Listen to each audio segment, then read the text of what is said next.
Coming up in this episode, Ayahuasca pushes you to it shatters your ego often. Like, that's what it does, right? This is not to be fucked with because you don't know how to protect yourself energetically. And part of a shaman's role is to protect the group energetically from dark entities. And so if you're not working with people who know how to do that or have been trained, then you're leaving yourself wide open. And so I learned the hard way by going too hard too fast, that you can really blow out your nervous system. You can really overdo it.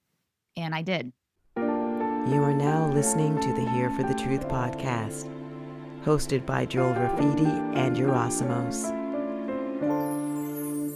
Everybody, welcome back to the Here for the Truth podcast. So glad that you're here with us. We have Amber Lee Sky joining us today, and this is an incredible conversation, diving deep into her personal journey, which definitely entails a long process with ayahuasca, with sitting in multiple ceremonies, and she witnessed a lot in her time with that particular plant medicine, and we dive deep into some of the pitfalls, some of the cultish aspects around it, some of the abuse and the dark side that can arise.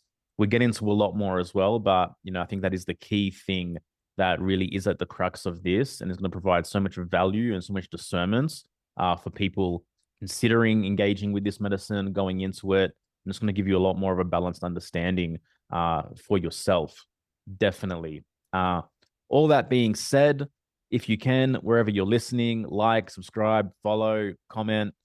We love hearing from you guys. We love engaging, and we just appreciate so much that we get to do this week in, week out, and have you guys listen to it. So please enjoy this episode.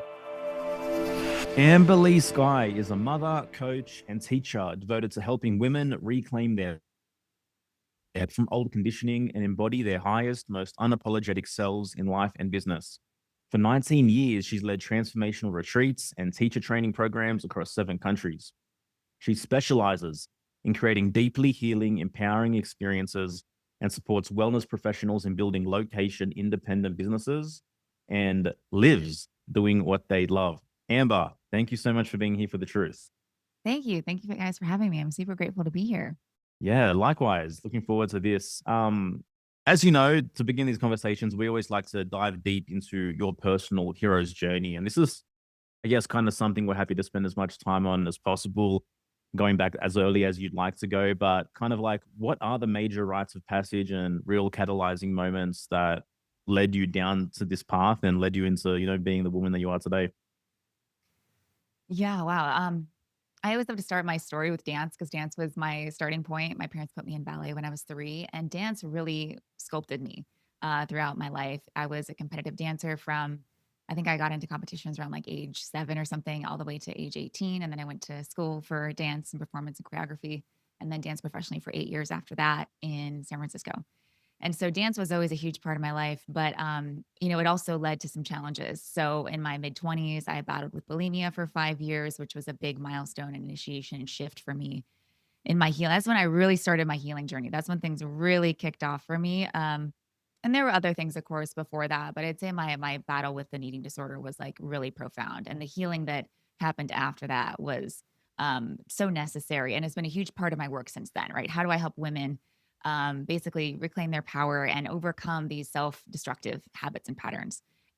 So a lot of my, initiations and challenges in my life have led to my greatest work, right? And even I can think before that, before my eating disorder, I was dealing with a lot of chronic and acute injuries in my dance career. And that's why I fell in love with Pilates and yoga. And I was teaching Pilates and yoga full time. And I was helping people with all of their injuries.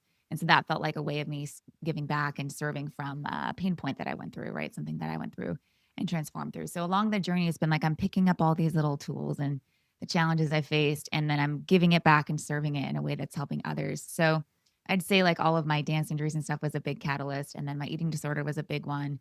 And then after that, it was really I'd say my shift into working with ayahuasca was a huge spiritual awakening and transformation for me. And then I was leading retreats for many years, working with medicine, helping other people transform and awaken with that work. And then I moved to Austin, Texas, married my ex-husband and started a family. And then things just really kicked off. Like motherhood was such a huge rite of passage and initiation for me, out of being that like boss babe, 6-figure earner, like, digital nomad traveling the world, to being basically a stay-at-home mom with an infant was a really radical shift for me. And then after that, I started going through breast implant illness, which was something that was honestly like long overdue. I had my implants for 18 years and they just started to basically take me down, take me down. After going through postpartum, I got really, really sick and went through explant and had about, a year and a half or two of deep healing after that to detox and get my strength back. And now I'm at the tail end of a divorce. So there's just been like one thing after another. So like the last 4 years have been really intense in terms of initiations and transformation. Yeah. Yeah. Thank you so much for sharing. Yeah. Let's zoom in on a couple of those things, if you don't mind. I guess Yeah. kicking off with the bulimic aspect, is Yeah. there a correlation that you find in like dance communities and also these kind of, I guess, quote unquote, disorders coming to the surface? And what kind of is that, if there is? Yeah, definitely. I mean, the eating disorders are rampant in the dance community, and unfortunately, at a young age, you're in front of a mirror constantly. You are asked to, really be perfect in terms of your technique. So the discipline aspect, you're required to show up and be very professional and very disciplined at a very young age, just like any other athlete, right? But with dance, I think what's more uh, debilitating for women is that there's such a focus on their physicality, on how they look and how they perform in their physical body. So it's like, oh, her toe isn't in alignment, like, oh, her knee, like it's just like these little. So I was a very, very much a perfectionist and a type A workaholic from a very young age. And ballet is like a perfect example of that. It's like how more perfect and how more ethereal can you be? Like that's like really the focus. And I didn't even have choreographers or teachers that were weighing us or checking our weight in that way, but I saw it at a young age. Like the ballet academy next door to my dance studio, they were weighing the girls at very young ages to make sure that they stayed in a proper weight Mhm. range. So that leads to all sorts of disordered eating, right? Just kind of in same similar in modeling, I assume, right? Where women are trying to look a certain way. And ballet in particular, because the women are the aesthetic is very thin and lean and etheric looking. The lighter you are, the better, unfortunately. And so a lot of women battle, they're smoking cigarettes and eating potato chips and drinking Diet Coke to like have the energy to, which of course is horrible for your body, but when you're young and stupid, you're just like whatever it takes to stay thin and have the energy to actually be a dancer because it's horrible. You're the pressure to perform at that level at a, professional athlete level and basically running on no fuel. It's crazy for your body. It's horrible. And so, yeah, I mean, for me, I always growing up was, oh, I'm never going to let the pressure get to me. And I'm never going to let these choreographers. And, we were taught at a very young age to have a very thick skin because you are rejected quite a bit. You go to auditions constantly. You're constantly, you're in a cattle call audition with hundreds of dancers and they're picking two dancers out of like hundreds of women. Right. So you are constantly in competition with other women. You are constantly trying to be better, stronger, more perfect, right? It's just the industry. And so in my mid 20s is when things really kicked off where it was like, oh wow, that the pressure that I thought I was just like letting go and letting roll off my back. No, no, no, no. It was actually like really, really getting to me and I was just pretending it wasn't.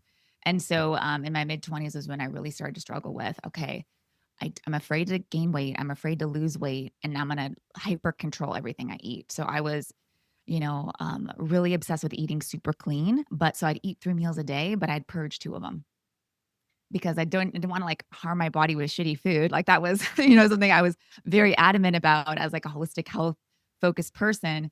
And I was also teaching nutrition at the time. So it was such a hard time for me because there was such an incongruence between how I was showing up professionally in terms of like coaching and teaching and performing and everything's perfect, everything's fine. And I'm this nutritionist and I'm teaching Pilates and yoga. And yet at home, I'm purging my meals. Right. And so it's this deep shame and these guilt shame cycles you get into. And so I struggled with that for about 5 years. Was this something that you kept it all to yourself, or were there people in your life that knew that you were doing this? No, I kept this to myself because again, I had this facade that I was upholding, right? This Mhm. perfectionistic, everything's fine. I got this. I'm gonna let this roll off my back. And you put this facade on because that's what you're taught to do, especially in the dance world. It's like the show must go on, regardless of how you're feeling. Like there were so many times where I had to get on stage when I had the flu or I was like really injured, and it didn't matter because you're replaceable. Mhm. If you should, rupture your Achilles tendon, you're replaced immediately. And it's like next, and the younger, more beautiful dancer gets put in your spot, right? And so it's really a cutthroat world where you are, and that's why I had to get out of it, age Where 28. were you during this time? Were you like in one of the major cities like New York or somewhere? I was in San Francisco. San Francisco, got you. So much less brutal than LA, for example, or New York, for sure. And Mhm. that's why I stayed there. And I had a lot of friends that went to LA and were very much always in those cattle call auditions, just trying to get, a backup dancer gig or a commercial gig, where they're just rawing in the background of like Mhm. a pharmaceutical commercial or something, right? Like they're just trying to, but there's hundreds of women vying for these spots. And so LA was really vicious. And so was New York in terms of the Broadway scene. Like New York is very Broadway stage focused, whereas Mhm. LA is very commercial. And so San Francisco was very much a smaller market and very, very much about the companies I worked for, the modern dance companies and contemporary dance companies I worked for were just basically stage performance, right? So they'd put Mhm. on shows at different theaters around the city, but it wasn't like commercial work. Mhm. Yeah. I mean, New York and LA have been my home for the last 22 years, I think. So Yeah. yeah, I definitely know how that is, having friends that were dancers and being in the acting world myself for years, and just it's it's unfortunate, but it's kind of part of it to some degree. It is. And I think you learn to have a thick skin, you learn to be super professional, to show up at your best. And I think what's not talked about enough is the shadow side and like how that is actually eroding you inside. Cause we're all human. Like that stuff is going to penetrate at some point. You can't just Yeah. pretend like that those rejections and those, insults and the Mhm. criticism that you might get doesn't impact you, because I think it Yeah. does. So I want to see what was the moment where you were like, this is an issue and I need to tell someone? Mm. Yeah, for me, I was so sick of my own shit. I was so sick of suffering. I'll never forget it. Like I went to the bathroom that night. I purged my dinner and I walked out and I was like, I just sat in front of my boyfriend and I was like, I have to tell somebody. This is the only, because I had done everything I could up to that point, trying to work on it myself. Okay, I'm gonna be a more devoted meditator. I'm gonna do more yoga. I'm gonna journal more. I'm gonna, because I had all this, information and wisdom around how I can do it on my own. Hmm. And I really felt like I need to do it on my own. And I don't need to involve anybody because that's just like too shameful to involve other people. And so tried for a long time to do something on my own. And how come I'm still battling with this? I'm a meditator. I'm a yogi. Like, why is this so hard for me? And so when I finally released the shame by talking about it is when my healing really started. And my boyfriend was like, wow, like I had no idea. And I'm so sorry. And like, you don't need to worry about your weight with me. Like, he just was like trying to support me, but he Hmm. he also, and I never worked with anybody professionally in terms of like a professional therapist around eating disorders. But I did do a ton of my own other healing modalities and worked with ayahuasca, which was a huge catalyst in my healing. But yeah, it was, the first step was me really being radically honest with myself and saying, I no longer want to suffer like this because I'm so self-destructive right now. I'm just like, an addict is, or anyone else struggling with other things. It's like you just hit a rock bottom where you're like, I can no longer do this to myself. And I have to reach out to someone because I'm just self-destructing and suffering so much. can you speak a bit more into what it was like, I guess, confronting those parts of yourself, and kind of what came up in the healing through that process for you? For me, what I learned through my healing was that I was really good at suppressing all of my emotion, which is what I think really led to my disordered eating, was that I felt I needed hyper control over my emotional state, my physical body. And so I was feeling so anxious and so out of control in so many ways in my life. And my eating disorder was a way for me to have some control over something. Yeah. And it was my way of coping with all this emotion I'd suppressed. And so, what really, beyond speaking my truth and sharing what was going on inside of me and talking to people about it, what really started my healing was sitting in ceremony and clearing all this emotional baggage. I had like a decade plus of emotional baggage that I just pretended I didn't have, like all those things I just let roll off my back and pretend like they didn't affect me. Like, no, I know now I'm a super empathic person. Like, and I feel things in a huge way. I'm Cancer, Sun, Leo, Moon. Like, I feel things in a huge way. If you guys know astrology, so like I'm a Leo moon here, My so my okay, wife's a Cancer Sun and also was a full-time dancer for like 30 years. So yeah, maybe that. right. So yeah, you guys get this, right? So I forget where I was going with that, but just that, yeah, the emotional part was such a huge piece for me that I was forced to process all of this pain, all of this shame, all this guilt, all this perfectionist, all this self hatred, right, came up to be felt and is cleared. And so it was a lot of crying, a lot of grieving, And I just learned within my first couple ceremonies, like, wow, I really hate myself. I hate my body. I hate myself. I'm super hard on myself. I'm a crazy perfectionist, controlling everything. This is not serving me. It is not serving me. I'm just creating this crazy internal world for myself. So Yeah. that was the shift. Yeah. So what can you speak more into like what it was like in that first ceremony? I'm assuming I've never done ayahuasca personally, but I'm assuming like your first time, I guess, engaging with the medicine and Yeah. all of a sudden realizing there's all this emotional baggage that was there. Like, what was that experience like? Yeah. For me, it was hours of crying, hours of feeling overwhelmed, hours of just feeling like this has to end. I mean, it was just a massive ego death, right? A shattering of Mm. all of my preconceived notions of myself. Like again, and that's what the medicine does. It forces you to see your patterns. It forces you to see what you're unwilling to face, all your shadows, and that's why it's a big ego shattering for so many people. So yeah, that first ceremony was probably the most brutal I've had, honestly, because it really shook me awake. It was like, these are all the ways you are hurting yourself and hating yourself. Yeah. What was the And oh, yeah. what was the post process of that? Because I know we'll get into this later, just the experience of ayahuasca and whether or not people can integrate it. Like, was it overwhelming for you for all this stuff to come up? Did you feel like you had the capacity to navigate it, or did you need support? How did that look? Yeah, I definitely should have integrated more. I definitely didn't know any better at the time, right? So Mm. I was like, wow, this is a crazy big experience. I'm very overwhelmed by it. And I never felt more clear and more grounded and more at peace afterward, even though it was the most chaotic thing I'd ever been through. I was like, there's some magic here that I need to keep like in my life to some degree, right? So then I went back and sat the next month. The shamanic healing center that I worked with, they served medicine once a month. And so it was kind of like these community This circles was in once a Costa month. Rica. Yeah, Costa Rica, where I lived for about 7 years. And so I went and sat and really just for my own healing, I was like, there's something to this. I mean, obviously it forced me to feel a lot, face a lot. And I went, okay, that was so intense for me and so wild. And I've never felt more clear. Like literally for the first time in years, my mind was really clear of all of that looping. Because when you're in active eating disorders, the looping in your brain is incessant, constantly thinking about food. Oh, I need to eat this. Oh, I need to. You're just, and then oh, I need to hide it. Like you're just constantly on edge, thinking about what you need to do to either hide what you're doing or control what you're doing, right?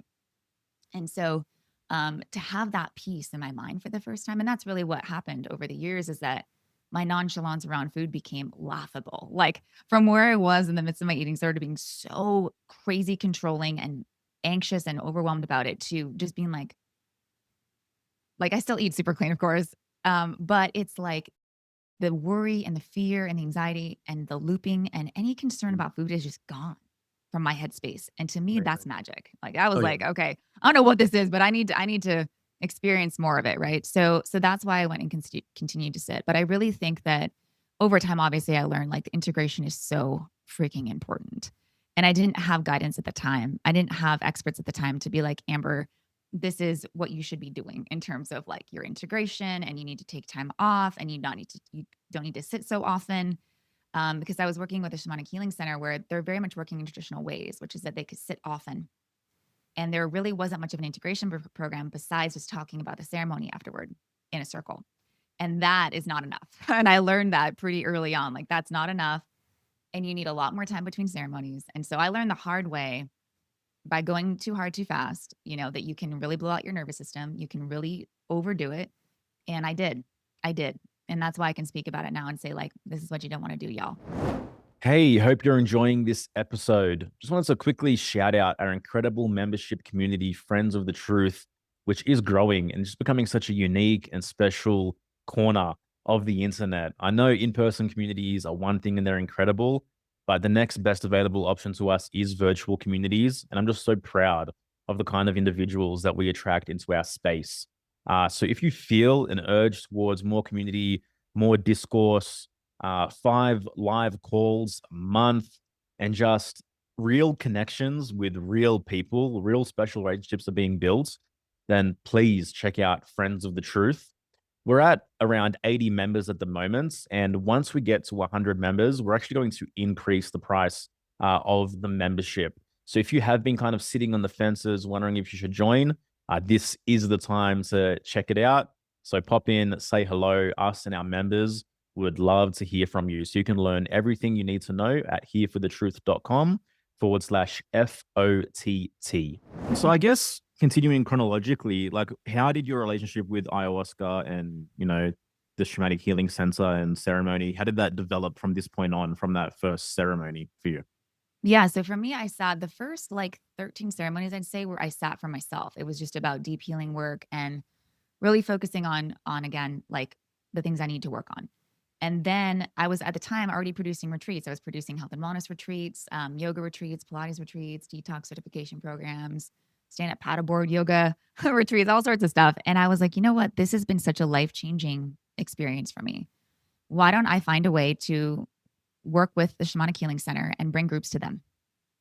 And so that's what we did. We teamed up and they were amazing at what they did. And so I prepared and, they gave me all the preparatory guidelines and all the things I needed to do to prepare everybody. But I already had so many groups coming down every month to Costa Rica that it was just a perfect partnership.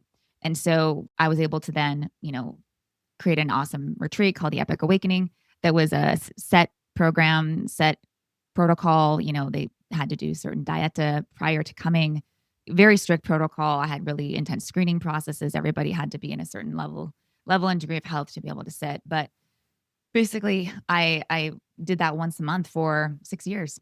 Wow. And I had group after group after group after group. So I saw a lot. I saw a lot of profound healing, huge transformations. Magical things. People who walked in unable to walk well and they walk out walking and like healed and tumors gone. And just all sorts of magic, right, went down in these ceremonies. And so for me, it was really the most fulfilling and deeply rewarding work I'd ever done. And I got to a point where after consistently, because I would sit with all my groups, which I would never, ever recommend now. But I did because I really felt obligated. I felt like they're trusting me to come and they're trusting me to hold space in this way. And they're coming to my retreat. I need to sit with them. But sitting twice a night, 2 times a month or sitting twice in a retreat once a month is a lot. And I was doing that more so out of obligation than out of my own personal interest or need, right? And so I learned again the hard way, sitting too often, sitting out of obligation when my body really didn't need that or want it. And so after about, 6 years of that, my body started saying no in a really big way. And it was and I kept thinking, maybe this is my ego and this is what happens in this community. Because ayahuasca pushes you it shatters your ego often. That's what it does, right?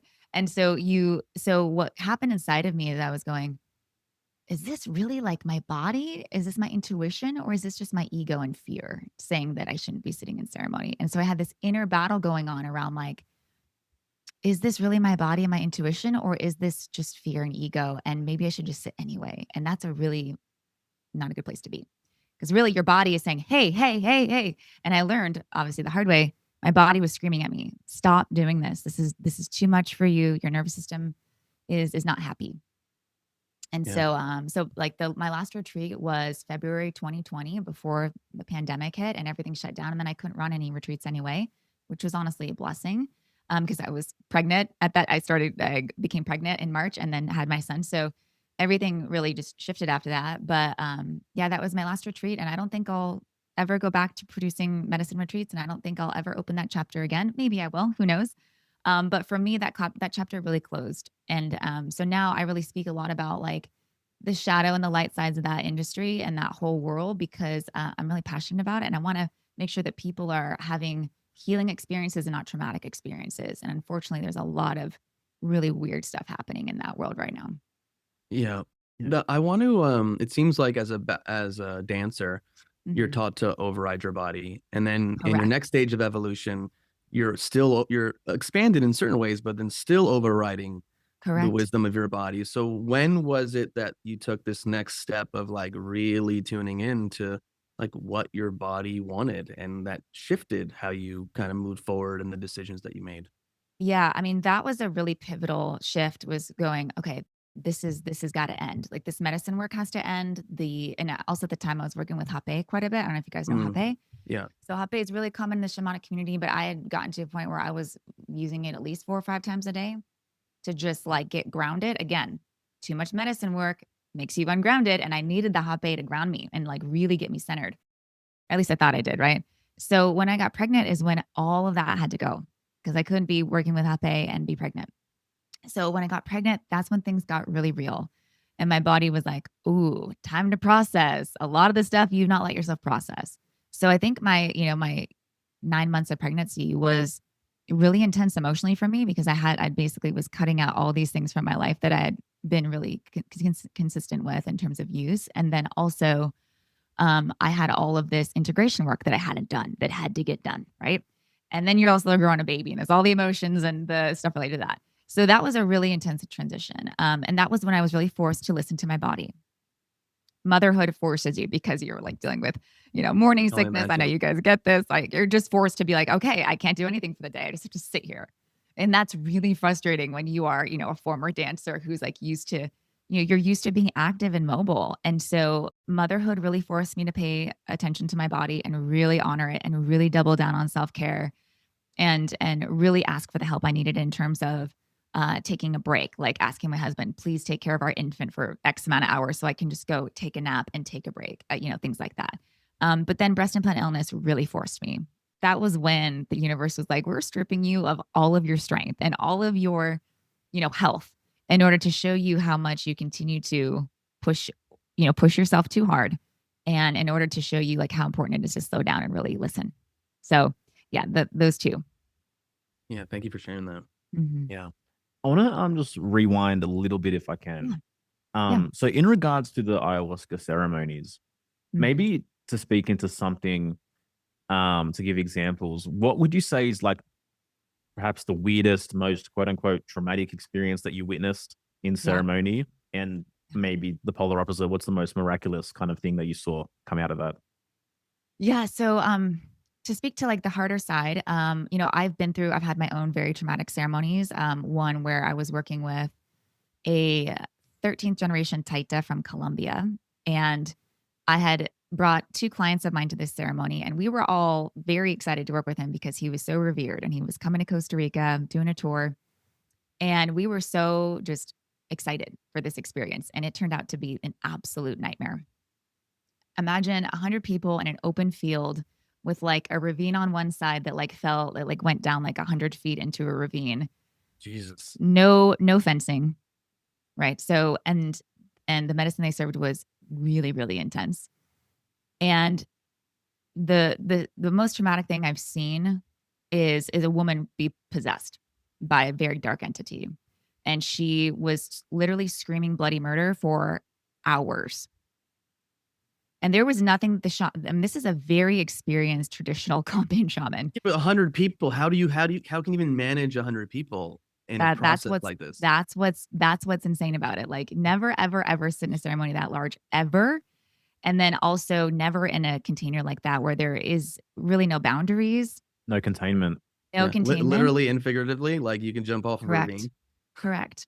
Yeah. And this girl was screaming bloody murder for hours. And everyone was looking at her and looking at the shaman like, what are you gonna do? And they literally came over, sang a little song, and walked away. And so my partner at the time, he literally sat next to her and held her down because she was not safe with herself. Like she would have walked off this ravine. She was trying to grab other people. She's trying to grab him. She was having a really hard time. We had no idea how to handle it. No idea how to take care of her. And all you do in those moments is because you're on the medicine as well. And all you do is just say, just like, whatever we can do to like hold this together right now. And when she came out the other side of that, she had no recollection of it. Wow. And so we sat at breakfast that morning and I looked at her and I said, Sarah, how are you? Are you okay? Like that was a really intense night. And she looked at me and she's like, what? What was intense about it? Sounds like a dissociative break or I mean, something it's like that she just wasn't in her body. I mean, she's yeah. very, very sensitive person, very empathic. And she was really just too sensitive to be working with this medicine. And she literally left her body and she was fully taken over by a demonic force, without a doubt. Because she was saying and doing things, she was speaking in tongues, she was saying and doing things that she would, she was like fingering herself, she was all sorts of stuff. Yeah. Wow. Yeah. Like sexual energy, really sexual and dark energy. Yeah. And I And mean, that must be so rattling for everyone else there as well, especially it someone who is. maybe it was their first ceremony, and then all of a sudden they're, And this having was their her own first kind of ceremony. journey. They're witnessing this. Correct. Yeah, I mean, when I I did. I lived in a treehouse in the jungle in Peru for 9 days in 2009, and I did 6 ceremonies over 9 days. And Wow, it's a lot. my, yeah, it was a lot. My third one was the most intense, and I remember I knew that I just was going to go to a dark place. But there was a few people that joined because the first one I did solo with the shaman and the other shaman that was singing the songs. The second one, there were two people that came from another place. Um, and I think another person came for the third one. Anyways, the point of my story is when I was in this dark place, the people next to me were purging hard while I was there. And so like I felt like I was just surrounded by demons Right. in like hell because of all the vomiting. Because Yeah. for some reason I purged after, I never did during. And so hearing the sounds while I was in that state was like crazy. So I can only imagine 100 people there, all the stuff that's going on, this woman having this experience while everyone else is in this kind of trance-like state. Like, Oh, it was beyond. And I learned so much from that. I mean, people were dancing, people were, I mean, it was just so beyond out of control. And from that experience, I went, never again. I mean, never again will I ever put myself in a situation like that where I just trust that these people know what they're doing just because they have this title or this, like they're well known or whatever. Because honestly, in these traditions, some of that never, I mean, some of it matters. Sometimes it does, like their lineages really matter. And sometimes their training and their lineages, like for whatever reason, they just, it's always the individual, like how they take their lineage work and how they serve and how they lead. But like that shaman, I was like, this is not how you, I mean, and what's crazy is after that, there's like this patriarchal edge to this, which is that in the Colombian tradition, they never, it's very rare that women are allowed to serve medicine. And only men do because only men have the power or whatever, right? So it's like this whole ego thing. So what was crazy is that morning after everyone woke up, everyone's like, functioning again. He blamed her screaming and all of that on whoever was in the circle that was a woman that was on her cycle. Because he claimed that, which is something that the Colombian tradition does. If you're on your cycle, your menstrual cycle, you're not allowed to sit with medicine because things get too erratic and too crazy. And so he blamed her episode on whoever, in the circle was on their cycle. And I was like, whoa, bro, like this is so out of That's some next integrity. level gaslighting. yeah, but this is Exactly. the thing. It's like you can come from a 15th generation of having this lineage, but it's like within your understanding, within your culture, you may not have even the psychological understanding Correct. of like what is a psyche, what is the framework of the psyche. And so, even young used to warn against like Westerners kind of dabbling into a lot of the Eastern stuff that a lot of them he felt were cut off from their body or didn't understand the cultural practices, and so, it's like I can see how maybe some of these people from these cultures, they don't even understand the differences. And they're just like, I do this thing, it helps us. Let's just help everyone and we can make money doing it. Yeah, I'm not that's saying right. it's all a racket, but like, Yeah. I can see how it could play into that. Absolutely. Absolutely. And each lineage is very different, right? How they serve medicine.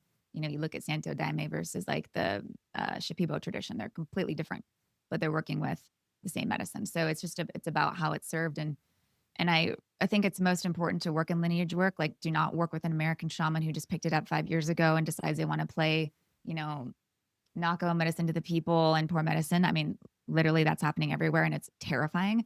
Like Everywhere. you really need to work in a lineage, and some traditions are really, like the Colombian tradition, in my opinion, is really out of whack, I think, with like Western culture. And I think it's at least in my experience with those shamans, it was way out of control. So I wouldn't recommend, that specific shaman. But with that being said, so that was like a very traumatic, that woman, unfortunately, like months later, it took her months to feel back in her body and to feel safe in her body again. And she, never, I remember her calling us and she had taken some THC or she'd smoked weed or something. And she was going right back in. Because that's unfortunately what happens is, you're so empathic and sensitive after these ceremonies. And then if you dabble in other recreational drugs too closely to those ceremonies, man, it can take you right back to those places. And she opened a portal in herself and all of a sudden she was back there and she was calling us like, help me. And we're like, you are in another state. We can't help you right now physically, but we can be here on the phone with you, but it was just, that's why, women or anyone who goes through these sorts of really traumatic experiences, you have to work with people who are very educated in integration work with psychedelics, ideally with ayahuasca, very specific, and people who know how to work with PTSD and trauma and how to, basically bring your aura back into a solid place. I mean, the soul fracturing that can happen in these experiences is something that is not talked about enough. Like people have psychosis, people have soul issues that happen, right? Where they Mhm. don't feel like they can fully come back in their body all the way. Yeah. Yeah, I Yeah. want to get into that more as well, but I guess just for the flip side, because I asked the question Yes. already. Yes. I'll What's give you the, some of those miraculous things I guess you experienced? yeah. So I work with, at the tail end of my work with medicine, I was working with my good friend Lydia, and she is a Shipibo trained um, curandera, and she is an energy surgeon. And so what she does is she will literally pull cancer tumors out of people's bodies on an energetic level, which is again wild to think about. But she's so high level that she in her ceremonies that is her specialty. And they literally call themselves energy surgeons, and they actually do this thing which is very old and part of their lineage is to they actually suck energy out of people. So they will like put their mouths on you and suck energy out and then spit it into a bucket. Mhm.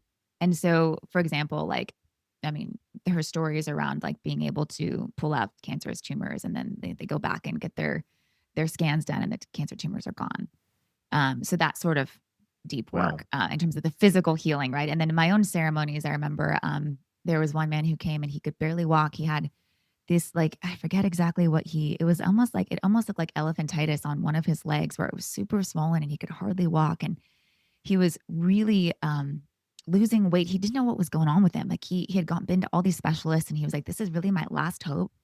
This medicine work is like my last hope to figure out potentially what's going on. Like, is there a mental, emotional, ancestral root to what's happening? Because I've done all this physical, Western medicine approach stuff and nothing is getting to the root of what's going on. But he was super thin, super frail, could hardly walk and had this, really swollen leg. And I remember I'm like, okay, bro, like I was really hesitant to have him come because I'm like, I can't promise you miracles, but I want to try to see if this will help. And so he came and I remember I'll never forget. He reached out to me like a couple weeks later and he's like, I'm gaining weight again. I can digest food again.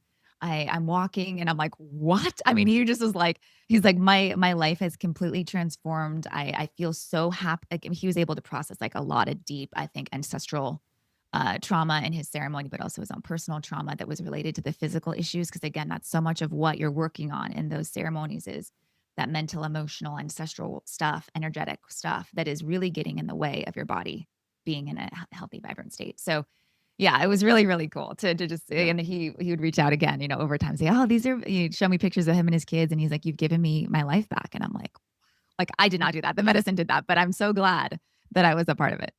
Yeah. Do you find that this happens a lot that someone has like a peak experience, like some big thing changes, and then it's like, this is the panacea for all. This saved my life. It can save your life. And then, that cycle continues and they keep doing it. Or like, how does that play out or that you've seen? I think, I mean, that played out in my own story. That was me going, this has changed me on so many levels and continues. I have to share this work. I just became like a speaker box for the medicine. I was like, this work has to get out to the world because of how transformative and healing it is.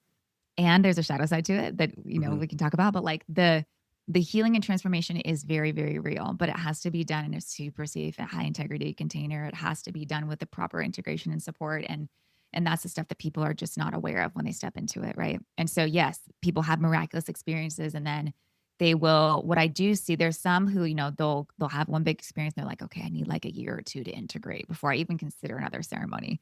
And then there are people who are like me, who are like, I want more.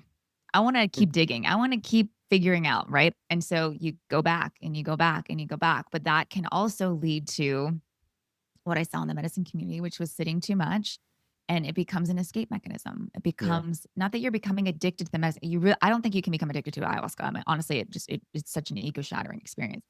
But what I do know is that you can become attached to feeling so connected to yourself, to the universe, to the earth, that connection point, right? You start to lean on that as like, this is the truth. This is the way. This is how I stay connected to spirit. And so it can become a crutch and an escape mechanism from 3D reality. Yeah. From like the mundane of like, I'm a human Correct. being and have to like pay my bills and just like wash the dishes and do whatever. Deal with my, the challenges in my marriage, right? It's like I can think just a very simple example is like in my relationship at the time, my partner and I were producing retreats together and him and I had a very on and off again, I would say quite toxic dynamic. And the medicine served as a Band-Aid for us. It was a really powerful Band-Aid for us to like go into ceremonial. We feel so connected and so grateful and so in love. Okay. Yeah. Okay. And then you come back to 3D world and you're still the same animal. You're still the same 3D version that maybe you're a little bit more aware. Maybe you're a little bit more awake. Maybe you have a more, compassion in your heart and gratitude, but you still have to do the work. You still have to do all the hard work to make 3D life happen. Yeah. Yeah. If you can think back, I guess, to your ayahuasca speaker box days where you were like the number one fangirl, and Yeah. say someone brought to you the dark side of ayahuasca, the potential pitfalls, how do you think you would have entertained it at that point in time? Would you have like shut it off? Like, how do you think you would have received it? I definitely received it because I saw it. Mm. After I had been in those first couple ceremonies where I saw demonic possession, I had my own really intense experiences where I passed out and I felt like I had gone to a very dark place and I didn't know what, I didn't remember. Like I had my own experiences like that enough to know this is not to be fucked with. Like you really, really have to know. You have to be working with people who can protect you energetically because you don't know how to protect yourself energetically. And part of a shaman's role is to protect the group energetically from dark entities, from dark energies. And so if you're not working with people who know how to do that or have been trained, then you're leaving yourself wide open. I learned that very early on. And so I definitely was aware of it. Yeah. And I learned the hard way, like how to best, prepare people, integrate people. Like I learned over time working with different, the shamans I was working with, like there is a correct way and a harmful way to do all of that. And so I learned through trial and error, which again isn't like ideal, but that's what it was. Yeah. Yeah. Okay. If we can get into like, what are the ways in which you think, I guess, Westerners are abusing this kind of medicine, other medicines, even like outside of like a ceremonial setting? Yeah. I know you live in Austin now. It seems to be a whole scene over there. So if you can speak into Oh, that. man. Yeah. I live in Topanga, so it has its Yeah. own version. Yeah, when I moved here, it was a rude awakening for me because I'd come from this very small, traditional shamanic community. Coming to Austin and seeing how Westerners were bastardizing this work and, literally just playing like a playlist in some basement somewhere with a homemade brew. And they're mixing, there was so much mixing of like mushrooms and ayahuasca. And I'm like, well, y'all are just, Mm. one of these is so powerful. One of these is, you don't need to be combining these things. You don't need to be like topping it off with ketamine. You don't need, like, I'm like, what? Like, I was floored. I was floored. And it was it's so rampant here in Austin. Like the last 7 years I've been here, I've seen waves of substances go through the community. And at the beginning, I heard and saw a lot more like ayahuasca use, but then ketamine became huge in this community, huge. Like everyone in the biohacking entrepreneur world, influencer world is just like snorting it throughout the day to like biohack their way through life. And I'm like, y'all, this is In ketamine, like ketamine. what? Ketamine, like people using it for creative. And you hear this, right? People microdosing LSD. There's like value in microdosing certain things, right? But if you're bumping ketamine throughout the day to feel more creative, to get work done. I don't know. I've never tried ketamine, so I don't know how it feels personally. But what I saw was just rampant abuse and normalization of ketamine in this community, where people are just stacking ketamine with multiple drugs at parties. It's MDMA, then ketamine, then weed on top of that, and then drinks on top. I'm like, whoa, y'all, this is just so much. And again, like I'm no angel. Like I have definitely been the Yeah. girl rolling on Molly Yeah. at a festival, right? And I have sat in a lot of ceremonies. I'm not, but there is a fine line between, and this is what I'm like really speaking to a lot now is the addiction and abuse of these substances is just being so normalized now. It's normalized instead of saying, no, this is addiction, y'all. If Yeah. you're using ketamine every day, that's addiction. Sorry. It's beyond normalized. It's like, no, this is the path to more Yeah. enlightenment as well. And like we're Correct. more spiritual because we do these things. But it's like most of these people are the ones presenting as role models and as the ones that kind of know the way and that you should follow Correct. me and I have something for you, a path that will lead you to the promised land. And yet, there's this underbelly. That's right. And that's, I think that's what's being revealed right now is the underbelly of the spiritual conscious community of like, okay, y'all are speaking love and light, and this is the conscious way, and this is how, the new relationship evolution way. And this is, we're sitting with MDMA every week in our relationship, and we're, taking mushrooms on the weekend, and we're bumping ketamine all day. And it's like, y'all, have you been sober? Have you been sober for like a week? And you talk to people and they haven't. And I'm like, y'all, this is wild. This is wild. So addiction is really rampant here. And unfortunately, like I just went to a gathering last weekend and people are very ungrounded, very ungrounded. Like people who are using a lot of psychedelics and a lot of these drugs, like you walk into a party and I instantly am on edge. I'm like, cause I'm super empathic and I pick up on all this and I can tell when people are on substances. And so I'm sitting in the room going, like I'm starting to feel so ungrounded and so floaty in this environment because everyone is just not really all the way in 3D land. Like they're not because they're floating. They're out here disconnected, and out of their bodies. And I can feel that. So yeah, it's a thing. Yeah. Yeah. Appreciate you sharing that. Mhm. Okay. So I guess the question begs, how would you kind of advise someone to engage with ayahuasca if they wanted to? Like, what would be the right way for Yeah. someone to kind of engage?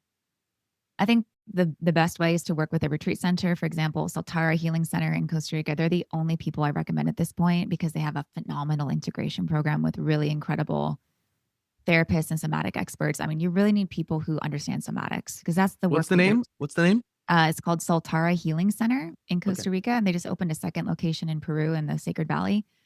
They work with the most experienced Shipibo healers, which is really the lineage I worked in that I loved. And I know some other healers that work at Soltara. They worked on some of my retreats, and so I know the quality of the leadership and the shamans, and I know the quality of the integration, and I know the quality of the experience. And so for me, I'm like, that's where I'd send people. Is it's a very safe container, no more than 20 people in a ceremony. And then, I compare that to, for example, Rhythmia, which is down in Costa Rica, very well-known ayahuasca healing center. Would not recommend going to Rhythmia. There are 100-person ceremonies. You're sitting in 4 ceremonies in a week with 100 people. And the horror stories out of that place are just wild. When I lived down there were so many horror stories of the people that worked there that saw so much, and then the people who went there and had traumatic experiences. And it's just, so you really, the smaller the container, the better. The more experienced a shaman, the better, and the better integration program, the better. And so that's really what you're looking for. But it's few and far between now. I have friends, reach out to me and they're like, I'm feeling called, and where do you think I should go? And I'm like, nowhere in the US, nowhere. Yeah. Do not work with anyone in the US. Go work with the lineages, go work with the indigenous, go work with people. There's like 2 places I'd recommend. And same with Ruby, my other friend, who's in the industry, who has been in that world for a while. Her and I feel the same way about it. Yeah. Yeah. It's so wild, like, because when I think back, 16 years ago doing my ceremonies, there were just such small groups. So then as the years passed, it just got more trendy and popular, and people were talking about like 20, 40, 50, whatever, 100 people. I'm like, what? Like, I couldn't even imagine the experiences that I had with such a large group of people. Again, that was just my own personal experience. So Yeah. Mhm. Can you speak into like the potential like ego inflation and guru worship that can potentially happen with some of these like practitioners that all of a sudden perceive themselves to be, much further ahead than they probably really are? Yeah, one ceremony and they come back and go, I'm a shaman. Oh my gosh, and how rampant is that, right? And Oh my God. that's the challenge with these plants, is that they are so powerful.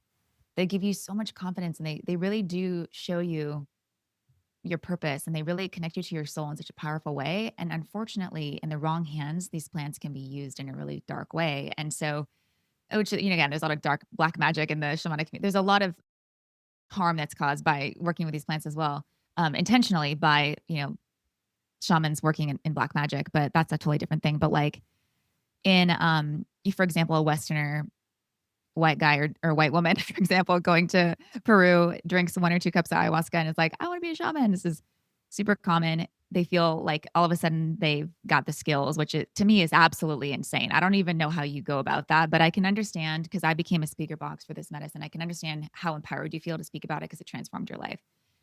But yeah, a lot of people will do this, and then they bring groups around and they're charismatic enough, and they, find a way to lure people into ceremonies.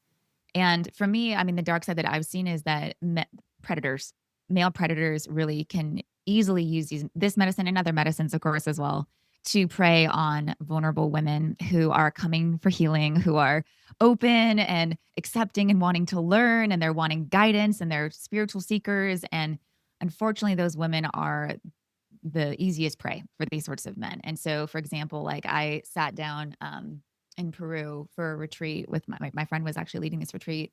I worked with this incredible shaman who was very well known, very renowned, and he literally came up after me up to me after the ceremony and tried to make out with me. And I was like, "Bro, I have a husband, you have a wife with a baby on the way. What are you doing?" Right? So that's just a one little example. He came up because he was all lovey and like hugging on everybody, but he tried to like make out with me. This was right after the ceremony. Mm. And I Wow. went, this. And so then Mm. later, months later, he was serving in Bali and he was basically kicked out of Bali because he was trying to sleep with a woman after ceremony in her bungalow after her ceremony when she's super, you know, loving and super open and super vulnerable. And he literally had a wife with a pregnant. Yeah, his wife was pregnant at the time.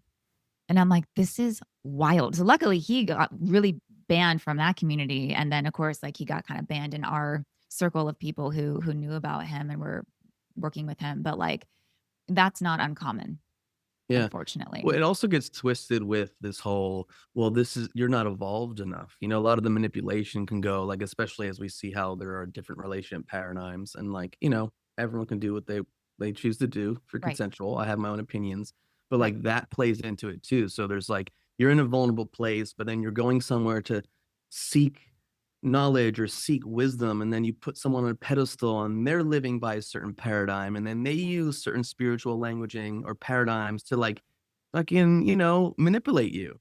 That's it. You know, because I've heard stories from friends of mine of like, you know, how men can speak to you and like, well, you're just not open yet. You're just not ready for this. And then, Yeah, but yeah, wait, yeah. no, I want to be open. I want to be ready. And it Exactly. just becomes this thing. Yeah, it's very much this spiritual narcissism that I think is becoming so clear and so obvious to so many people nowadays. For whatever reason, the veil is lifting on this in the spiritual community, which I'm so grateful for. Is how men, unfortunately, I know women do this as well, but men are using this spiritual lingo and this facade of love and light spiritual man to manipulate women into really crazy situations, whether it's manipulating them to use drugs that lower their boundaries and barriers and then they end up being, you know, intimate or sexual with them. Like that's also very rampant here in Austin. My good friend Jules is actually her and I had just did a podcast a couple of weeks ago about this, where she actually has people coming to her, men and women who are being sexually assaulted all the time here in Austin. They're coming to her like, how do I deal with this? Because I was like drugged by XYZ and then this happened. And, you know, people are just struggling and unable to cope with the drug use, the spiritual lingo manipulation stuff, and then sexual assault is happening and rape is happening. It's happening a lot, unfortunately. And I didn't know much. Yeah. Jules came to me. I was like, whoa. She's like, oh, Yeah. I'm sitting with people consistently that are saying, like, I don't know, do I go to the police? I know if I have enough evidence to even get the police involved. But it's just these scenarios where you end up at these parties and everyone's doing MDMA and everyone's in lingerie. And then all of a sudden these boundaries are being crossed and, you know, Yeah, it and then there's the happens really shame, easy. like, you don't wanna talk about it because, wait, I'm an evolved, conscious Correct. person. How do I get myself in this thing? I can't talk about it. Or this person, you know, is someone in the community. And again, things just stay under wraps. They stay unconscious. Um, but NDAs are I'm happy signed. that the veil is Keep it lifting. I'm silent. happy that more of this is coming out. It Mhm. has to. Yeah. And it's inevitable. Like, things can't be buried forever, in my Yeah. opinion. Like, things they'll bubble up. We'll get to a breaking point where things come. And we're seeing that in the so-called, and I put huge quotes around spiritual communities Yes. around the world. Yeah. Yeah, and it's everywhere. Like I wrote a post about this, about the drug abuse, and man, I mean, that post took off, and so many people were like, "This isn't just Austin. This is everywhere, Amber." And I know it's everywhere, but I just see Austin because I Yeah. live here. But yeah, it's I know it's everywhere, and I think it's reaching this critical threshold where people are starting to go, "Whoa, we've swung so far. We have to come back to center and really get clear, like get sober, stop with all this like this drug and medicine use, and then also just, you know, have better boundaries and more integration and all the things we're talking about. Yeah. Yeah. Yeah. I guess it really just like highlights the importance of at least a baseline level of psychological self work before you go and kind of seek out these things to kind of bring you whatever wholeness you think is going to, you know, if you don't know yourself, understand the mechanism of your own psyche, have firm boundaries, it's like this is just going to, you know, Yeah. cause a disaster, it seems.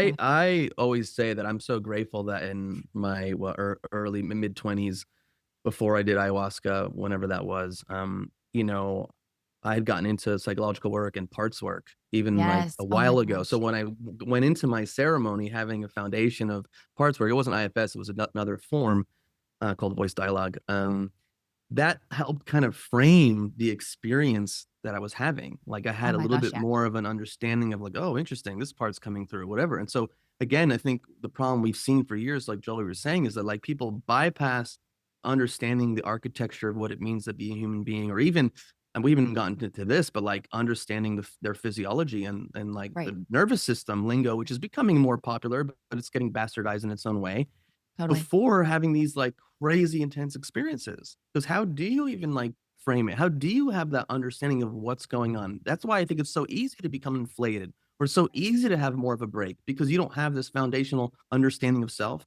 or groundedness. Absolutely, 100%. And you're also, learning for me, I was so immersed in the lineages and like the ways that they did this. And so you just it's almost like it's not a cult, but you join the ways that they do these things. And so for me, it was like, well, this is just what we do. We sit every month, we all work with Hape, we all wear white, we all like, speak this lingo to some degree. We all strongly believe in this work. We're all walking the medicine path. Some of my friends, went on to, learn how to assist and facilitate. And they were deep in the jungle for months on end. Their hair is falling out. They're super malnourished. And they're just like, but this is my mission. This is my work. And I'm like, y'all, we gotta, like, take a reality check at some point and come out of the jungle and see what the world like, see from a different perspective because this we're very insulated and isolated in this little shamanic world right now, and it's actually not super good for us. Like, Mhm. we're starting to fall apart and deteriorate, our nervous systems are falling apart, and we just are so devoted and so, like, committed to this path, you know? Yeah. So that's one thing I saw quite a bit. My wife does nervous system work. I mean, I've been trained in it over the years, and like she has lots of people who come to her that were Sure. like fully into like so-called spiritual plant medicine communities that just like are completely their nervous systems are quote unquote blown out. Yep. They're not connected in the ways that they probably want to, or why they even sought out this stuff in the first place. So, this Totally. is serious stuff. This isn't It just is. You don't fuck with it. like Yep. as someone who's experienced it, like, dude, what? Yeah. And you're just gonna be like, oh, it's a Saturday. Let me just do some ayahuasca, throw some ketamine on top, and then maybe take some MDMA and then just have an orgy. You know what I That's mean? it. Like, That's it. It's mind blowing to me. It's mind blowing to me. And then there's no preparation, no integration, no nothing around that. And that's happening all the time. And so we wonder why people are walking around like zombies, just so disconnected from themselves and so unable to just see 3D reality for what it is, or so unable to like exist in normal reality because there's all these things that they've been through and they continue to put their yeah, bodies through these things. So I'm so grateful that your wife is doing that work. It's so important. And, so much of my healing journey the last couple years, because once I went through breast implant illness, that was when my nervous system really went haywire. And one of the intuitives I was working with, she's like, that was like the final straw for your nervous system because you'd been through so much with ayahuasca. mhm, Then you went through motherhood. Then you went through explant. And that's when my body just went like, fuck you. And it was just like, I'll never forget how dysregulated I was. It was so challenging to even leave the house to function. I was afraid yeah, to close my eyes at night. I had such severe anxiety, such intense dysregulation. I was having panic attacks, anxiety attacks. Like I didn't feel safe in my body at all. I didn't feel like I was fully back in my body from my surgery. I mean, it just, yeah, it took me years to recover. eh, And so I did IFS, right? I did somatic experiencing. I'm now doing cognitive behavioral therapy. I did mhm, EMDR as well. I was like, whatever is going to help me get to a place where I feel safe in my body and mhm. calm and grounded and regulated like I used to, right? That It's was just my whole goal. it's interesting how like you come out the other side and you just end up craving reality more than anything else. Like you go into it wanting to escape all Yeah. this mundane 3D being, having to deal with daily challenges of life. Then like Yeah. you become so disassociated. It's like I just want reality. I just want to be myself again. I just want to feel relatively normal to some extent more than anything else, you know? That's it. For the last 5 years, I've been completely sober off all mind-altering substances, including, coffee, Mhm. and that has been so powerful for me to in terms of integration. Ugh, all this stuff came up to be processed and integrated, but to really learn to be safe in my body and to not escape with any substance, because of course, I was using coffee as well to, like, get through my day and right? So to not have any substance that I could lean on as a crutch was a really powerful thing for me to do for myself. that's the real work. You know, people ask me in my years of the things that I've done, like the thing that changed me the most was making the decision, like 11 years ago now, to be completely sober. Good for And then I you. got really deep into body work. So like going deep into my body and all the other stuff, like that changed me more than the other stuff. Now, granted, everything led up to that, so it's hard Right. to say, but to be with yourself, to sit with yourself, and again, like bringing it back to the nervous system and these intense practices like going on plant medicine, like do you even have the capacity Right. to sit with the physiological experience that you're happening without escaping, without going off with like, can you be present in your body and feel the emotion and feel the pain and feel the fear, or are you completely checking out? And so again, I think we all agree, we're not sitting here saying don't ever do ayahuasca, don't ever do Right. any of these things, because you've had benefit from it, I've had benefit from Tremendous. it, but Yeah. but like, how are you going about doing it? And is self-knowledge and really understanding your vessel at the foundation before you just go into this thing that's being plastered all over the interwebs as being like the life-saving thing and it's going to change everything. And in some cases it does for a certain person at a certain point in their time. But there needs to be some more awareness and discernment around it. Absolutely. And I think the real work is the integration. It's how you embody the lessons that you learn. And that's what people don't really do is they don't not only do they not do the nervous system work and somatic work to like really integrate everything, but they're really not even changing their I mean, there are many people I can think of, who've been through my retreats, where they have these profound experiences and they go home and they end up in the same environment, the same relationships, the same Mhm. patterns and toxic ways of, that they were doing things before. It's so easy to fall back and go back into those ways, even though you've had a really profound experience, even though you did feel some big shifts, because you're in the same environment, you're with the same people, you're eating the same foods, you're not working out, you're not taking care of yourself, you're not connected to the planet, you're not doing all the things that we were doing on retreat, and so you Mhm. just go back. And so you really have to maintain the lifestyle after ceremony. You really have to, okay, what am I learning? How am I going to change my life by taking action to make sure that I embody these lessons moving forward versus just think, oh, wow, so cool. I learned those things. Yeah. Yeah. It's because to like really embody those things, you need a healthy ego, which is actually what you've gone to seek to drop and escape from by going and engaging in these ceremonies, Yeah. Do you think trauma becomes its own addiction and like uncovering more trauma, uncovering deeper stuff? Like I just need to sit one more time and see something else that I haven't seen yet. And this is Oh, I definitely think that that can be a thing. I mean, I saw that so much in the medicine community where it's like, let me just keep digging. And there's clearly more ancestral trauma I need to clear. Clearly, I just need to go sit one more time. And a lot of people thinking instead of doing the integration work, it's let me just sit in another ceremony because then more will be revealed to me. More I'll be able to purge more. I'll be able to see more. I'll be able to make more connections. And it's like, mm, that's not really the answer. The answer is to take what you learned, integrate, integrate, integrate, integrate, and then maybe a year later consider doing more. But and I think this is what I did. I know from personal experience. I just kept thinking, I'm doing the lineage work for my entire masculine feminine lineage right now in my life. Like I am the cycle breaker, which I very much am. I know that. Mhm. But I really felt that way. I felt this calling working with medicine that I am the cycle breaker in my family. I am responsible for clearing my own trauma and my ancestors' trauma. That became like a mission of mine. And unfortunately, at what cost? Your nervous system, your body, because you're pushing too hard and you're too single focused on something like that. So absolutely, I think, just like health can become obsessive and anything I think can become obsessive or addictive if you're just, in this little narrow viewpoint of it and hardcore focused on it. Yeah. Yeah. For you, what are the like currently as you're been going through this journey, what are the signposts like when you meet people like and you go, okay, you're someone I can trust? Like how are you reading people these days? Like what have you learned where you go red flag, red flag, red flag, you In know? terms of like medicine work or in terms of just Yeah, let's say medicine work or to work with someone or even just in general, like you yeah, meet people, like Like what have friends, you community networks where like Yeah. are there now more visible signposts where it's like, oh, this person totally. isn't grounded, isn't centered? Totally. For me, it's all what my body is showing me, right? So if I engage with somebody, and I've learned this the hard way, is that, how your body feels, if your body feels safe or your body feels anxious, for me, it's very clear now when Uh-huh. I'm in resonance with somebody. And over the last couple of years, I've shed a lot of people in my life, friends, my husband, a lot of shedding of people, right?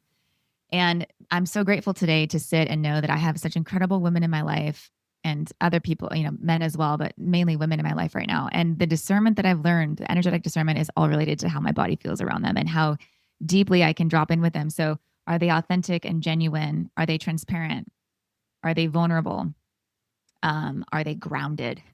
Right? Because again, like people can just feel very floaty to me. If I feel floaty around them, I'm like, ooh, this is a telltale sign. Or if I feel anxious around them, then I know that there's something off here. Either there's a facade that they're wearing, they feel fake to me. There's like a facade, there's something that they're hiding. I can tell energetically when people are hiding things, right? When they're lying or they're like withholding or they're just posturing, right? I can sense that now, but it's taken me years to get there. Yeah. Mhm. So And it's my body. yeah. And do you think just by getting to know more of who you are, more parts of you, or integrating more, that then you can sense that in others, Because if some Yeah, people are kind of operating from much more rigid way of being in the world, then like there's so much in the unconscious, they can't tune in to the same way. You know totally. what I mean?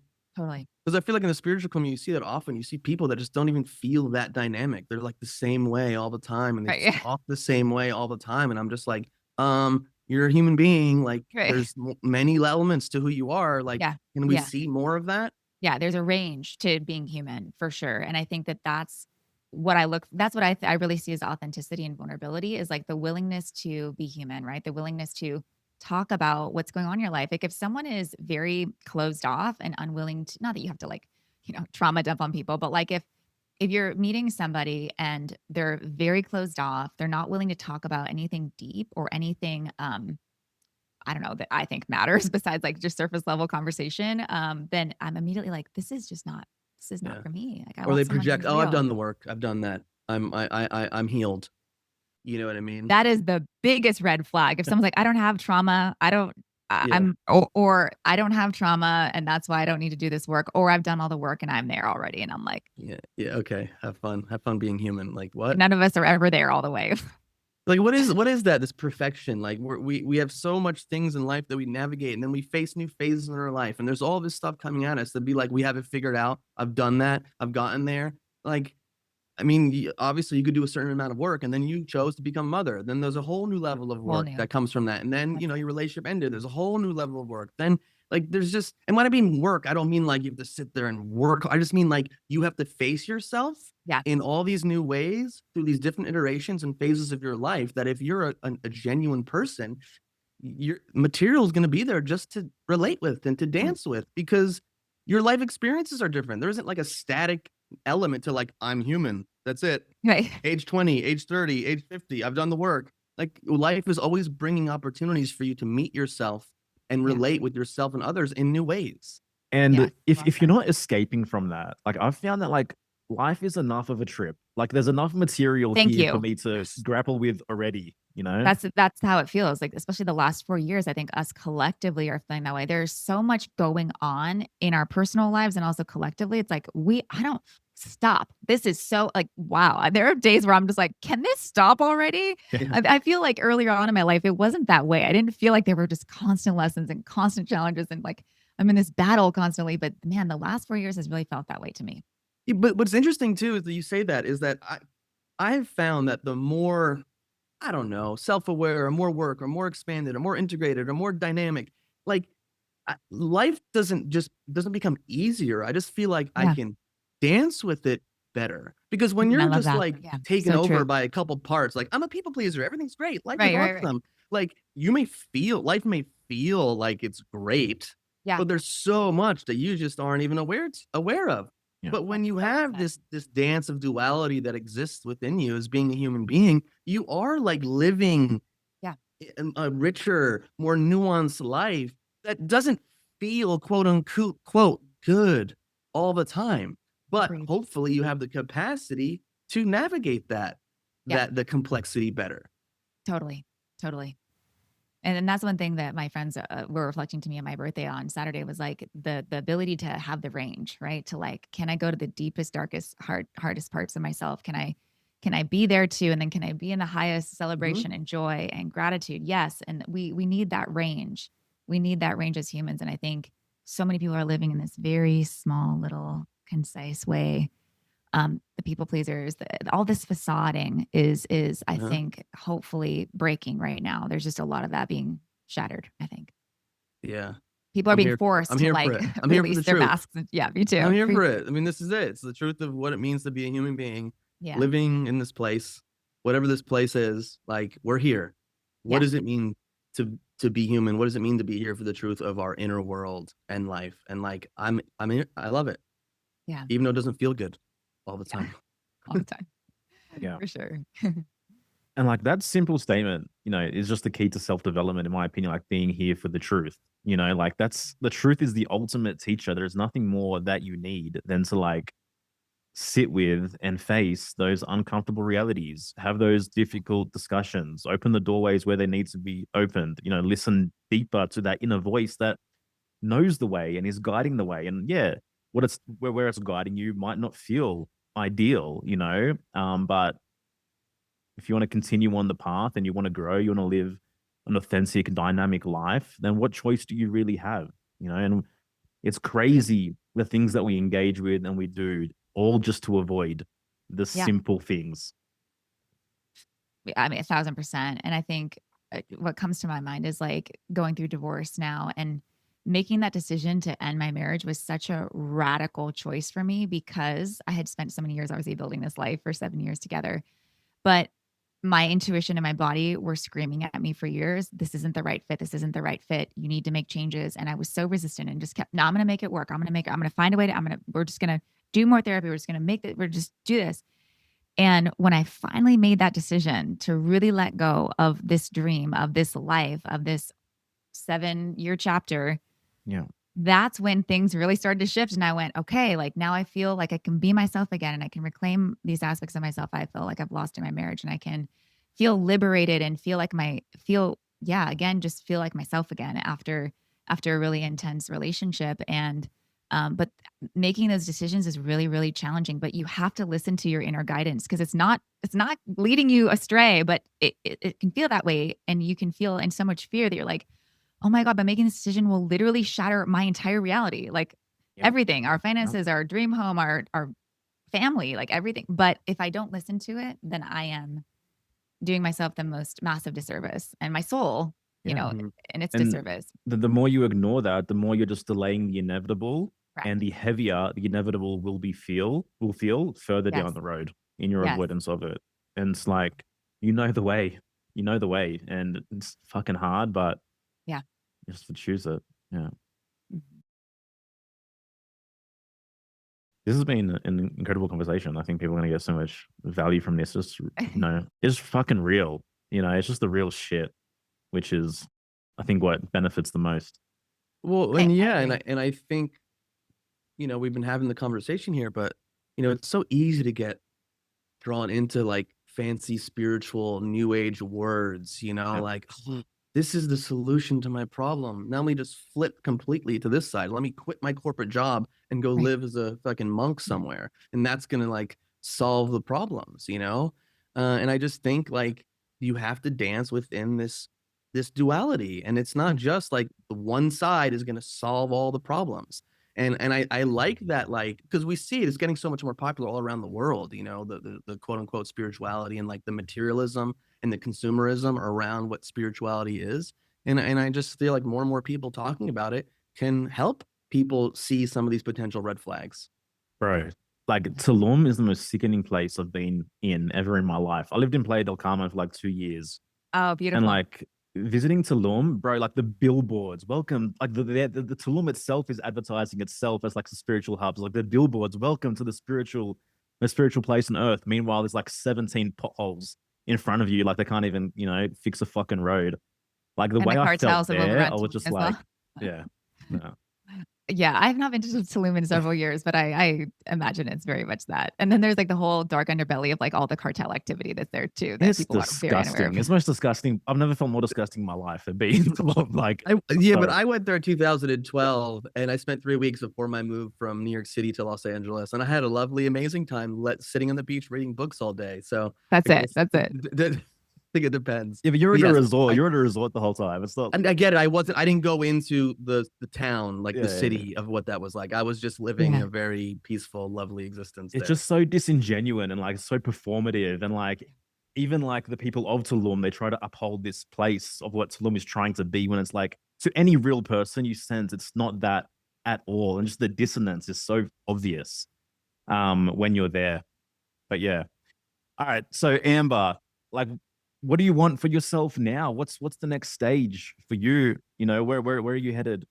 Yeah, so for me, I'm headed back. I mean, obviously, I'm rebuilding my brand. So I took 3 years off to raise my son, 3 or 4 years. My son is now 4 and a half, to raise my son. So I actually closed my business during that time, because I was going through this huge healing process with breast implant illness, and so I really needed that time off. But along the journey, I really lost my sense of self outside of motherhood. And outside of my marriage and like the kind of homesteading life that I was creating here. I had a whole farm with all these animals and was really on like the homesteading path. And so that was really a fun chapter. And I'm getting back into business. So I'm rebuilding my brand, and I'm such a different person now than I was 4 years ago, that I'm really getting clear on how do I want to serve people from this new place of wisdom. Like all these initiations I've been through, I have such a different the depth of my work is going to be very different. And so yes, I want to run retreats again. Yes, I want to, empower and inspire women again. And that's really what I'm doing through my work online with my social media content and my retreats next year. I haven't been able to run retreats this year because of the divorce situation, but once that's finalized, I can then start running my retreats again, which I hope to do, and then getting back into business coaching. But the world has changed so much since I left it in terms of business, and AI has come online, which is such a huge, powerful tool. And so I'm putting together programs and coaching around how to utilize AI in a helpful way for your business, but also how to remain authentic and real while, and I know you guys talk about this too, is like, how are we going to leverage this technology to benefit and support, but how do we stay authentic and real and soulful in it? Because is it so easy to just let a bot create all of your content for you, create your business plan, literally website, marketing, marketing material, marketing schedule, all of it can be done in like a week. It's crazy with AI. But how do you stay authentic and real within that, within creating content? And how do you use these tools and not let them use you, kind of thing? Yeah, well said. Yeah, we just had a conversation on it with was our last episode or 2 episodes ago with Nikhil, like how to utilize, tech and AI in a positive way, and how can we allow it to amplify your creativity instead of replace it.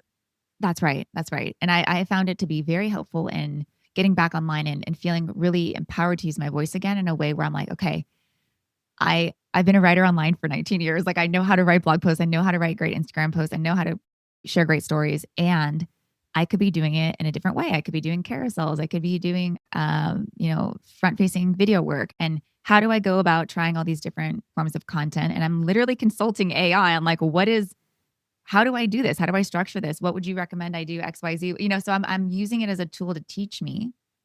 And that's been super powerful in helping me create really powerful content, honestly, like still using my voice, still all my writing, but like, how can it help me make things more concise or structured in a way that maybe I wouldn't think of? So it's been, super powerful tool. Awesome. Yeah, I'm gonna go to my first AI hosted ayahuasca ceremony in 2035. Oh my gosh. Have you guys seen the robots with AI that they're like wanting to sell for partnership? Well, no, Or but I like heard someone just fell in love with an AI bot and married one or something. that's what So I know. like, I saw that too. And I went, oh my I'm like, God. what is going like? But again, we're talking about extremes. Yeah. And so how do you, again, utilize the tech in a way where you're not then just falling in love with a robot and marrying a robot, and then in 20 years from now, you're married to a robot, and then you're calling the people in your life robophobes because they're not supporting you marrying a robot. I know. It's going to be a very interesting world in the next couple of years. I mean, who knows look at the last, decade and just how things have evolved. Like you're saying in 10, 15 years, someone's kid might not fall in love with an AI robot, and then he tells his mom or dad that he's a freaking robophobe. I mean, it's not like that's not possible. I it's hope so that's not incredibly the case. possible. Did you just coin this term right now? No, I think I read it somewhere. Oh, I'm not, okay. I I was gonna I say. read it. I was gonna say. No, I think I impressive. read it online like recently, so I'm running with it. Because I just think it's hilarious. But again, we don't know. We don't know where we're gonna go, especially when like psychology and personal philosophy and deep inner work, like isn't a focus to some degree. And we Right. just get taken by the whims of whatever the new thing is in our Yeah. ever evolving tech world. Totally. And, for me, I was just sharing the other day about how powerful it can be as a tool for example, if you're having an anxiety attack or something is going on, you can just pop into AI, hey, like, can you give me some down regulation exercises I can do right now? And it'll pop out 20, right? And then it'll talk you through like, it's so valid and it's so understanding why you're going through XYZ. It's like, wow, there's so much power. And I can see why people are actually starting to use AI as like the therapist almost. Mhm, mhm. Now I wouldn't necessarily recommend you like outsource all that to a robot, but like there's so much power in for me. I was going through like some sort of PTSD episode. Like it was what I would call like a trauma echo I experienced on Monday of last week that was related to my breast implant illness journey. And I went through like a really intense physical like trauma response again. And I got on AI and I was like, I'm going through this thing and I think it's because of XYZ. And it just starts talking to me like, of course, this is so valid. Of course you'd be feeling that way. Of course. And it goes into all the reasons why and all the physiological things that are most likely happening in my body. And I went, oh, God, this was so good for me. It was so good for me to see that and hear that right now and to have this validation. Yeah. And then it was like, do you want a guided meditation? Would you like a down regulation exercise? And I was like, wow, like this is a powerful tool. If you know Yeah. what to say, you know how to, prompt it, right? Yeah. Yeah, for sure. And like have enough understanding this is a Correct. tool and not like, oh, I feel so heard and held. I've Right. never had any human being see me this way. Right, And right, then like, can we spend more time together? right. 'Cause I'm gonna take off from work just so we can hang out. You know what I mean? Yeah, Like, yeah, yeah, but again, yeah. I can see where the lines can get blurry for some people. Totally. If someone has like really have low self-esteem and has dealt with so much, and they're being spoken to and Yes. seen in a way Yes. that their parents never did, their Yes. partners never did. Yes. So it's like, I understand it Yeah. and whoa, like this is a very slippery slope. Totally. Totally. Yeah. No, and I was hearing some other people who are really, there's I don't know how to frame it, but they're speaking like, oh, I'm talking to my Atlantean, soulmate from this lifetime through AI. And they're like, they think that they're speaking to these other beings or these higher consciousness planes, or and I'm like, I don't know, y'all. I don't know. Maybe, maybe we're That's tapping wild. into that. I'm just Maybe we're like, yo, I not. live in Topanga, Zone 10B. I'm creating a permaculture food forest. Can you help me out with some stuff? Right. But like Atlantean soulmate, like that's a whole nother level. Yeah. Yeah. There's a lot of that happening. Yeah. Yeah. Thank you so much for coming on. Yeah, it's just a great conversation. I really appreciate your openness and vulnerability and just to go on this journey, to live life, to experience it, to bump into stuff and then to come out of it like we all are. We're humans. Like no one just starts life and goes, everything's just been perfect from age 0 to 50. Like we go through a journey and to recognize it and to have the humility to go, you know what, maybe I need to make a left turn instead of a right turn, or maybe I need to look in the mirror and be like, you're bullshitting yourself. You're Mhm. fucking lying to yourself and you need to stop doing it. Yeah. And then the feelings that come up from that, and then to actually deal with them instead of just run away to all the distractions that exist. All the stuff that we talked about Yeah. in this podcast very often serve as distractions from really just sitting and being with yourself in quote unquote, like, yeah, reality, what this is right now. Yeah.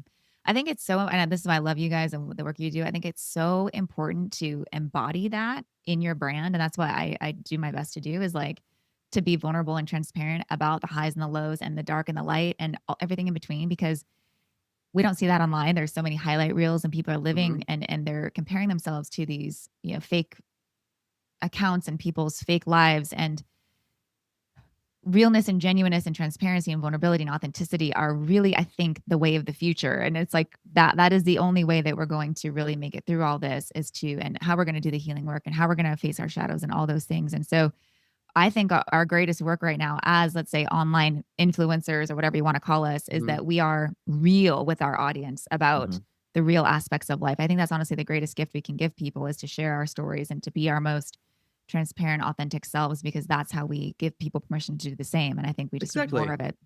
If we're sitting here saying, oh, we figured out, we've done all the work, people are sitting there like, oh, I haven't done all the work. When can I get there? Instead, we're like, yeah, we're just doing our thing. We're showing up each day. We're starting a new business. We're dealing with relationship issues. It's not always perfect. And like, but we continue on. Right. And then people go, oh, okay. You know what? I don't have it all figured out. I'm going to start the business.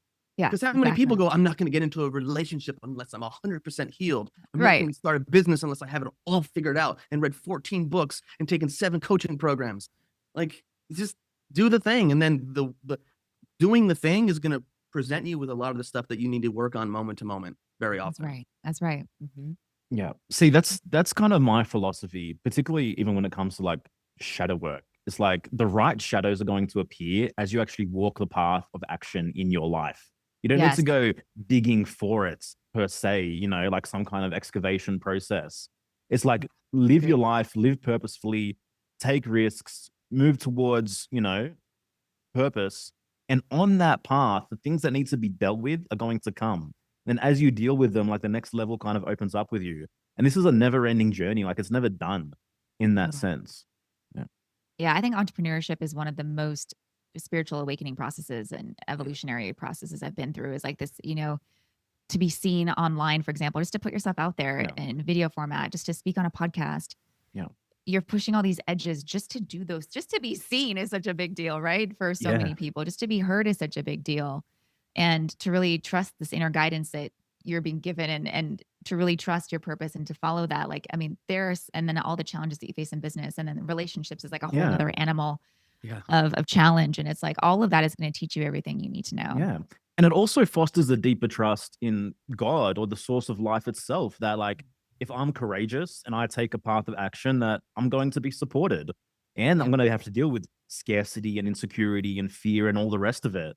But it's like the more that I can enter that cave that I fear to seek, that as Joseph Campbell kind of shared, it's like there's a deeper relationship with like the universe and with God that exists there as well. Fortune favors the bold isn't just a throwaway statement. 100%. Yeah. Yeah. All right, Amber, it's been an absolute pleasure. So Yeah. glad It's you're so able to good. join us. I know people are going to get so much value from this conversation for sure. I guess in closing, is there anything else that you'd like to share with our audience? And also just let people know how they can contact you, connect, and get involved. Yeah, so you guys can find me on Instagram. My handle is amberly.sky. My website is amberlysky.com. You guys can find me there. I'm really active with my audience there, so I'd love to connect with you there. And then in general, like I think my parting words would just be like at this time when we're going through such a powerful transformation on the planet, individually and collectively, that we really focus on what we have control over, which is our own mental, emotional, physical space and that in our relationships, and we really do that inner work to stay centered and grounded and discerning during these times, because I think we are in a spiritual battle. I think we are not just in physical war around the world, but we are in a spiritual battle. And I think we really just have to stay connected to our sovereignty, stay connected to our souls and our bodies. And that's the work right now. Well said. Yeah. All right, guys. Thank you for listening, and we'll see you next time. Take care. I loved this conversation. And for me, it just reinforced and highlighted something that we've been speaking about for a long time, which is like reality is the greatest teacher. The truth within and without is the ultimate guide. And it's like, isn't it just so much easier to do the work of facing yourself and building authentic self esteem as opposed to all the kind of side paths and hooks and curves that we take on our journey to avoid that? Like you are a living human being that exists within reality. And what we crave more than anything else is to feel appropriate for life. And the answer to that question is self esteem. And so this has been the crux of what Erasmus and I have kind of been speaking about for, 3 to 4 years at this point. It's the core of what Rise Above the Herd, our 10-week group coaching program was. And it's at the core of our latest offer, which is coming very shortly, which is called the 7-day self-esteem reset. And for a limited time, this is going to be free for you. And so keep a lookout in your email. If you're not on our list, join it at heretforthetruth.com/Friday. And we're going to be launching the 7-day self-esteem reset, which is essentially a 7-day mini course for you to get a core understanding of self-esteem and how to apply it in your life to bring change in your life. And this is going to lead into the next iteration of Rise Above the Herd, which we have been working very hard behind the scenes to turn this into something that's much more accessible for members, for our audience, and for our listeners. Because the truth of the matter is, through our observation, like the self-help industry, the coaching industry, they're screwing you in so many ways, right? Real transformation can be simplified, and it can be an easier journey than, needing to sit in 7 or 8 ayahuasca ceremonies. I don't know if you have anything to say on that. No, well said, man. The only thing I would add is that I think that personal transformation can also be a lot more affordable, and it's something that we've seen, over the years. That I think there are people in the coaching world that are just charging an arm and a leg for something that really isn't having an impact on your life and bringing you closer to truth within yourself and reality. So it's part of our mission to make personal development and real transformational work more grounded and more accessible. Yeah. So that's part of our mission moving forward. Yeah, and it's something that's definitely been developing for us and becoming clearer as the kind of path unfolds. But like, we're here for the truth. We like to keep it real. You cannot bypass authenticity. And that is what the deepest part of you is craving more than anything else. So get on our list somehow, whether it's hereforthetruth.com/Friday, or whether you jump on our website and complete one of our quizzes, that'll put you on the list as well. So keep an eye out for these offers coming to you real soon.